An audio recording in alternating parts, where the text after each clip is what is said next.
लोग भोले भाले हैं।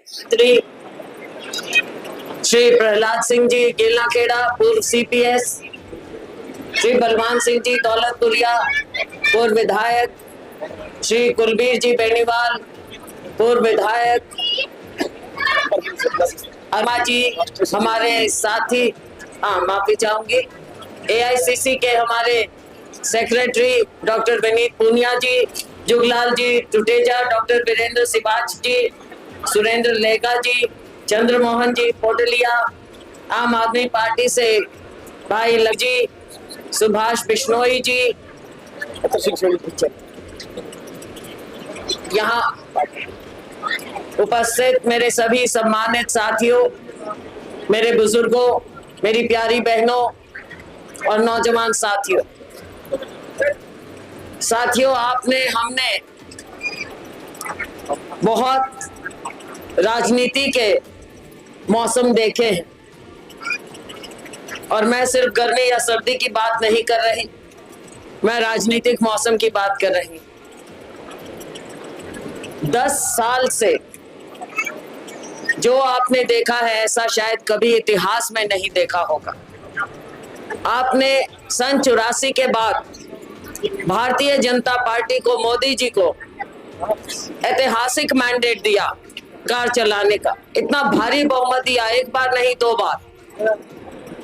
और जब इतना बहुमत मिले तो कोई भी सरकार सबसे पहले ये सोचती है कि हम अपने लोगों की, जरूरतमंद लोगों की भलाई के लिए क्या कर सकते हैं। आपने बहुत उम्मीद लगाई थी मोदी जी से, भारतीय जनता पार्टी से, लेकिन वो इन बातों पर खरे उतरे। मेरी माताएं बहनें बैठी हैं यहाँ, कहते थे बहनों के आंखों के आंसू पहुंचने हैं मुझे। गैस सिलेंडर 400 रुपया, 400 साढ़े 400 रुपया था हमारे समय में, और आज के दिन 1000 पार है। तो पहुंच दिए क्या बहनों के? मुझे नहीं लगता अब कोई बहन गैस सिलेंडर लेती हो, आंसू तो वहीं के वहीं रह गए। तो मोदी जी ने जुमलेबाजी, मेरी बहनों से अपील है कि आप जो मोदी जी को पहले देखती थी, मोदी जी असल में वो नहीं, भारतीय जनता पार्टी का चेहरा वो नहीं है जो पहले दिखाते थे। इनके दांत हाथी के दांत की तरह दिखाने के और हैं, खाने के और। कभी मेरी बहनों पर टिप्पणी कर देते हैं, चुनाव आता है तो सोचते हैं कि बहन और लोग भोले भाले हैं, काम इनका करो ना करो, कभी मंदिर की बात कर दो, कभी कुछ और बात कर दो, वोट अपने आप मिल जाएंगे।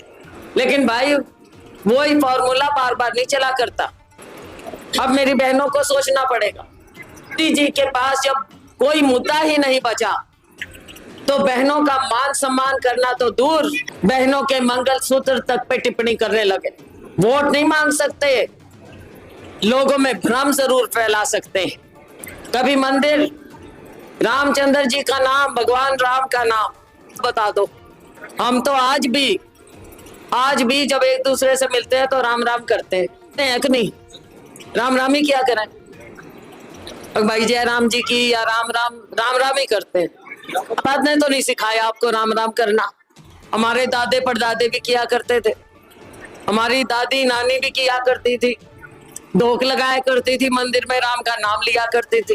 भाजपा वाले आके एकदम कहने लगे कि भाई हम देंगे सर्टिफिकेट राम का। अब क्या क्या सर्टिफिकेट देंगे भाई? भगवान राम तो हमारे दिल में है और हमारे दिल में से राम को भाजपा नहीं निकाल सकती। भाजपा जैसी पार्टियां आएंगी जाएंगी, भगवान राम थे, हैं और रहेंगे। भगवान राम का मार्का ना लें। और साथियों, आज के दिन दुख किस बात का है? लड़ाई करना तो दूर, मुझे बता दो, कभी ये परिवार पहचान पत्र, फैमिली आईडी, उसके जंजाल में फंसा दिया सबको। हर चीज के लिए फैमिली आईडी लाओ, फैमिली आईडी लाओ। अगर क का ख लिख दिया तो भाई चक्कर काटते रह जाओगे दफ्तरों के, कोई आपका काम ठीक नहीं होना। हर जगह भ्रष्टाचार फैला हुआ है, इतना भ्रष्टाचार आपने इतिहास में नहीं देखा होगा। आज भ्रष्टाचार फैला है, और इन्होंने क्या किया, गठबंधन की सरकार बना ली। सरकार बना के 5 साल लोगों को धोखे में रखा और 5 साल के बाद सबको पता था कि चुनाव आएगा, ये अलग होंगे। हुआ फिर से सोच रहे हैं कि फिर से लोगों को बरगला दे, भाई तुम्हें नहीं आना है किसी के। और भाजपा जैसी पार्टी को तो अब आप नहीं देख सकते। लोगों में नीचे इतना रोष है, जहां भी जाओ लोग कहते हैं कि भाई इस बार तो नहीं, देख ली भाजपा, अब के नहीं देखनी। और बहुत सुन लिए मोदी जी के भाषण, अब नहीं सुनने हमने और भाषण। चाहिए काम, मेरे बेरोजगार युवाओं को चाहिए काम।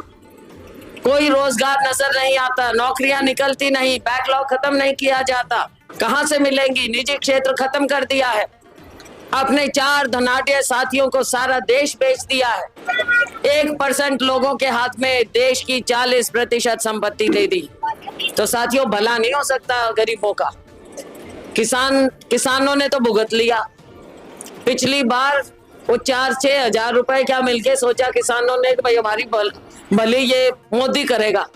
5 साल में भलाई तो दूर की बात थी, किसानों को लाठियां ही लाठियां मिली। जहां भी धरने किए, चाहे दिल्ली के बॉर्डर पे किए, चाहे अपने टोलों पे किए, ली कुछ और नहीं मिला। और अब फिर जब अपनी आवाज उठाने की कोशिश की तो घर घर में जाके नोटिस दे दिए, क्या होगे? किसान एजिटेशन में भाग नहीं लोगे। और साथियों गरीबों की बात सुन लो, गरीबों को 5 किलो अनाज दे दिया, होगी गरीबी दूर? 5 किलो अनाज से ये गरीब का मजाक नहीं है तो क्या है? 5 किलो अनाज दे के सोचा कि गरीब को हमने खुश कर दिया। गरीब हमें वोट देगा, लेकिन गरीबों को भी, गरीबों के बच्चों को भी रोजगार चाहिए, गरीबों को भी ऊपर उठना है। ये बात भारतीय जनता पार्टी नहीं जान सकती। भारतीय जनता पार्टी हमेशा अमीरों की पार्टी थी और अमीरों की पार्टी रहेगी। तो साथियों असलियत पहचानिए। हमारा आपसे वायदा है कि 25 मई को चुनाव होने जा रहा है।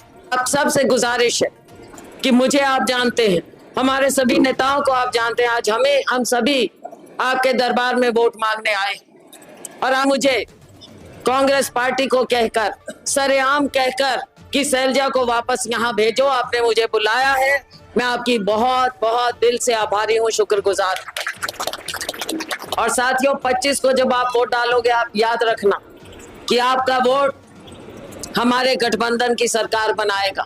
गठबंधन की सरकार में आप पार्टी हैं, हमारे वामपंथी भाई हैं। जैसे हमारी सरकार बनेगी, हमारी सरकार किसान के कर्जे माफ करेगी, एमएसपी का कानूनी दर्जा देगी, हमारे युवाओं को पहली नौकरी पक्की करेगी, 30 लाख नौकरियां जो खाली पद पड़े हैं उनको भरेगी। गरीब के लिए मेरी माताएं बहनें यहाँ पर बैठी, हर गरीब परिवार में एक महिला को हर साल 1 लाख रुपया देगी सरकार, 1 लाख रुपया। तो साथियों आप सब से अंत में गुजारिश करते हुए याद रखिएगा कि जब आप वोट डालेंगे, हर कोई भी मशीन में गड़बड़ नहीं कर सकता। मन में भ्रम रहता है, आपके मन में भ्रम रहता है कि वोट तो हम वोट डालते हैं पर गए कहां? आप सारे दुखी बैठे हो यहाँ पे, और आपसे ज्यादा दुखी है हमारे कर्मचारी, अफसर जो मशीनें चलाते हैं। इस बार कोई भी गलत काम नहीं होने देगा, कोई कर्मचारी गलत काम नहीं होने देगा। आप वोट डालो, लोकतंत्र को बचाओ और फिर से मुझे मौका दो इलाके की सेवा करने का। बहुत बहुत धन्यवाद।